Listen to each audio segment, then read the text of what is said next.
Oh, I'm recording. The button got pushed. Uh, this morning, good morning, or good day. This morning is April 14th, 2019, Sunday, Palm Sunday.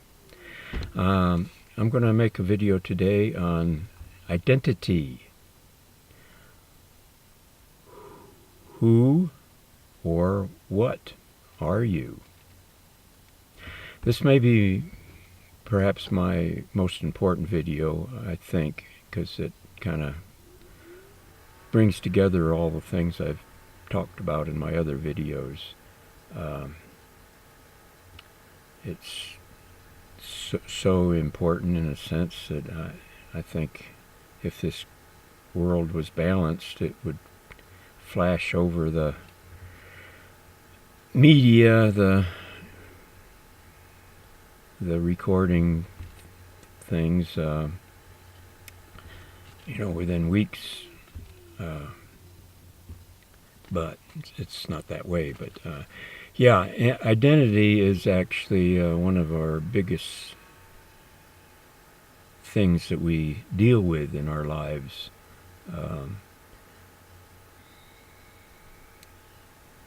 Today in the media, the question of sexual identity is being pushed. It's quite current. And I think one of the reasons is that it kind of puts everybody off track and starts focusing on something that's really not that important. The other identity issues are so much more important than your sexual identity. This last week, I was talking with another vet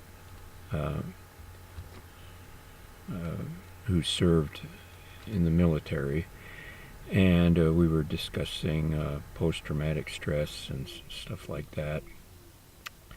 And he said that he had been diagnosed that, and he had it completely under control now. And I said, oh, well, how did you manage that, if you don't mind me asking? And he said, well, I got a family.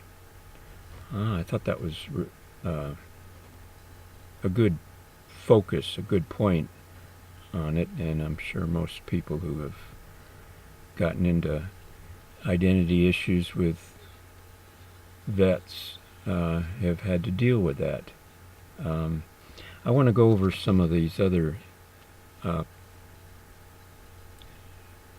subjects, or the other names of identities. I've written a bunch down here so that we won't get off track here.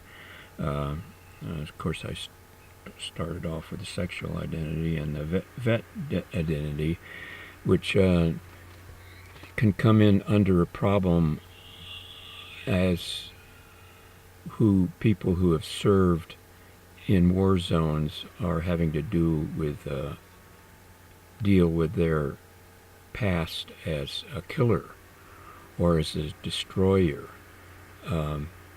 This is combated by the psychologists and the people that are pushing wars, that, oh, you're defending your country, you should be proud of this. And this is put down the people's throats, or the vets' throats, and, well, the public at large, that we should honor the vets because they're out there protecting us.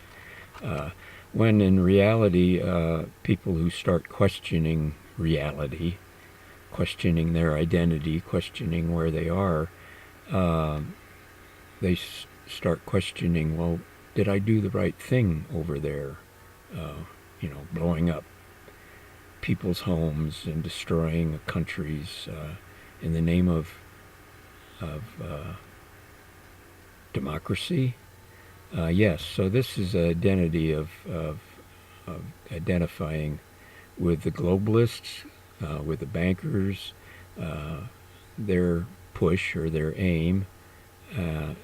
Like I say, they've brainwashed most of the population that they're out there defending, but actually they're out there conquering for the bankers. So that's something that should be self-evident. Then there's alcoholic identity, drug identity, where you're trying to escape from your reality or your past. You've got the mark of the beast identity, which is the globalist, and bigger, and I've covered that in other videos, that the mark of the beast is already here. The home identity, your address, now that's a really big one. And that's also tied in with your name, your identity. And some of us that have done studying, and some of these other videos I've done, I go into the U.S. citizen identity as opposed to state identity or national identity. And then we've got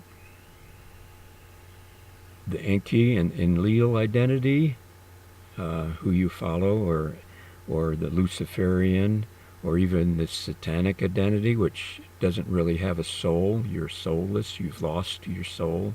It's become so deadened. And then the opposite to that is the I am, where you are not identifying, you're not using your name or a name to represent you. You are who you are. And that's what Yahshua, Jesus, those are no two more identities to confuse us, where Yahshua would be the older or more truer name of the fellow who was here 2,000 years ago and tried to teach mankind his identity, so he could identify with himself within the world and within the universe. So you've got that I am, and if you would go into court and say I am rather than this name here, this in all capitals, that the globalists, the corporations have given us to enslave us, when you say that to the judge, that this is my identity, well, then you're in that incorporation of the one world, of the mark of the beast. So quickly I'm running out of, I'm on my battery, unfortunately. My battery's old too, so hopefully I'll be able to get in. This is 8 minutes into it. Hopefully I'll get into all these subjects. Yeah, the importance of this video is because it's going to help all of us that think about this and try to deal with this, to understand who they are, or what, if you're a person, what you're represented by the globalists.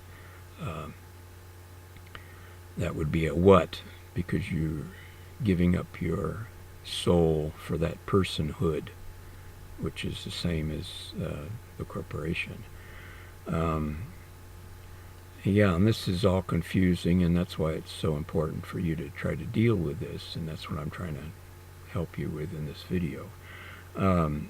Your identity is what measures you to the world and to the universe. And the Great Pyramid is a measurement in stone, and it's supposed to, well, it does, you name it, and it does it, because it's in effect the most perfect thing that's been built by man. But it measures the pyramid in relationship to the earth and the heavens, and it displays man's measurements in there too, the relationship. That's too deep for this video, but I've kind of covered that a little bit in other ones, and you can read that, read the measures. I had a discussion with over the internet with some people who work with a Sasquatch, and it was interesting that we got into the subject of measurements, and that the Sasquatch were actually measuring when they left these stick figures and stick symbologies, kind of like glyphs, like you see in Peru, the glyphs that cover hundreds of miles, that can only be seen from above. Those are measurements. And the Sasquatch is showing, the Bigfoot is showing his understanding in those measurements to people who are really listening and trying to communicate with that species, which is actually, I've said, above. They haven't degenerated like man has, and man hasn't degenerated like personhoods have. But this would only be understood by people who are really trying to communicate. And communication is a great part of identity, identifying yourself, because identifying is your relationship within or to other people and to other things. I hope you get that. That's a big subject there too.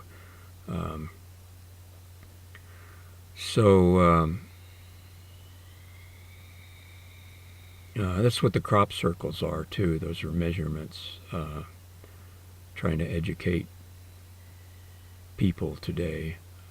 It's also a tuning, which is a harmonic balance of a balancing of that area, to putting it back into harmony. These are parts of communication in a greater sense. That's a deep subject. Let's see, 12 minutes. If I had somebody out there to ask questions, I could get into this deeper, because it's quite deep subject.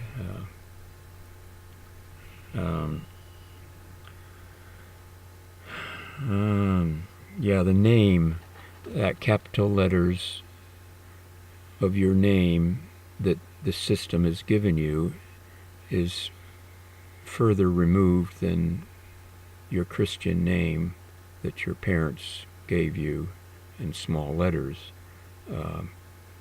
I've gone into that in other videos too. That's an important part of understanding this too.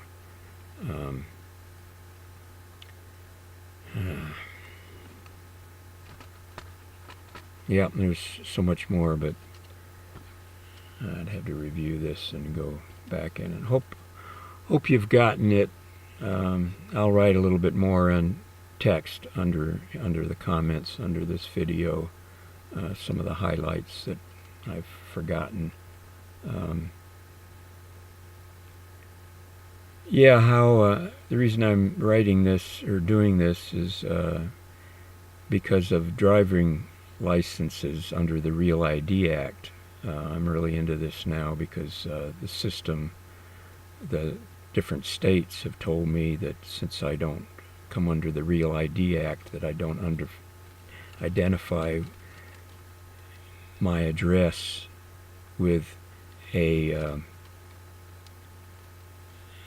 utility bill, therefore I'm not a resident. And I'm not arguing this point. I'm supporting the Real Identity Act because it's proven what I've been saying for decades, and I'll go into this in other videos too,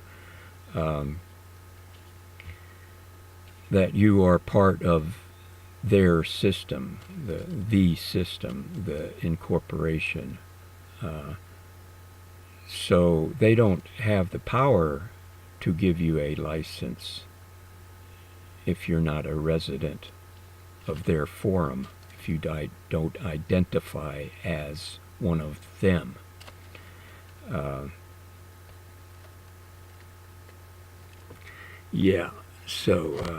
There's my battery's getting real weak now, and I don't even know if it's recording now.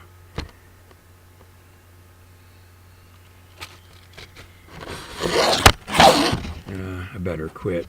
It's on its last leg. Hope you got all that. Bye now.